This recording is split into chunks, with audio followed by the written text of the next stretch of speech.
Hello guys, welcome back to another tutorial. In this tutorial we are going to learn how to download songs from Spotify without premium.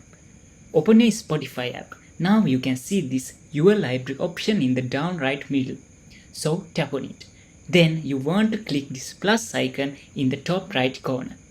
Next, look for the plus icon located in the top right corner of the screen, then click it to create a new playlist.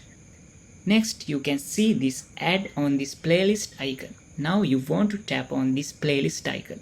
Then you can add any songs you want. After you add songs, you want to go to the playlist you made. You should see a download icon in here. Simply tap on it to start downloading your songs.